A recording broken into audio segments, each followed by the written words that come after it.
ಇನ್ನು ರೇಣುಕಾಸ್ವಾಮಿ ಕೊಲೆ ಕೇಸ್ನಲ್ಲಿ ದರ್ಶನ್ ಗ್ಯಾಂಗ್ ಜೈಲು ಪಾಲಾಗಿದೆ. ದರ್ಶನ್ ಅಭಿಮಾನಿಗಳಿಂದ ಜಿಯೋ ಬೆದರಿಕೆ ಆರೋಪವನ್ನ ಮಾಡಿದ್ದಾರೆ.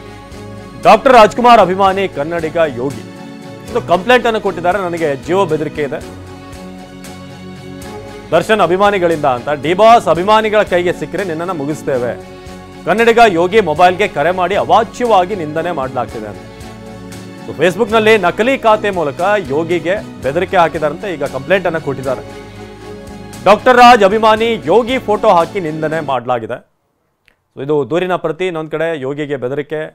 ರಂಗಾರೆಡ್ಡಿ, ನಾಗರಾಜ, ವಿಶ್ವಾಸ್, ವೀರೇಶ್ನಿಂದ ಬೆದರಿಕೆ ಬಂದಿದೆ. ಡಿಬಾಸ್ ಅಭಿಮಾನಿ ಡಿಬಾಸ್ ಅಡ್ಡ ಖಾತೆಯಿಂದ ಧಮಕಿ ಬಂದಿದೆ ಅಂತ. ಬೆಂಗಳೂರು ಪಶ್ಚಿಮ ವಿಭಾಗದ ಸೆಂಟ್ ಠಾಣೆಗೆ ದೂರನ್ನು ನೀಡಲಾಗಿದೆ. ದೂರಿನ ಪ್ರತಿಯನ್ನು ಕೂಡ ನೀವು ಅಲ್ಲಿ ಗಮನಿಸ್ಬೋದು. ದರ್ಶನ್ ಅಭಿಮಾನಿಗಳು ನನಗೆ ಬೆದರಿಕೆ ಹಾಕ್ತಿದ್ದಾರೆ, ನಮ್ಮ ಕೈಗೆ ಸಿಗು ನಿನಗಿದೆ ಅಂತ. ನಿನ್ನನ್ನು ಮುಗಿಸ್ತೇವೆ ಅನ್ನೋದು.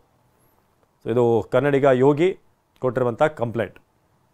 ಇದೇ ಫೇಸ್ಬುಕ್ ಅಕೌಂಟ್ ಅಂತ ಹೇಳಲಾಗ್ತಾ ಇದೆ. ದರ್ಶನ್ ಅಭಿಮಾನಿಗೂ ಅಂತ ಹೇಳ್ಕೊಂಡು ಈಗ ಬೆದರಿಕೆ ಬರ್ತಿದೆ ನನಗೆ ಅಂತ.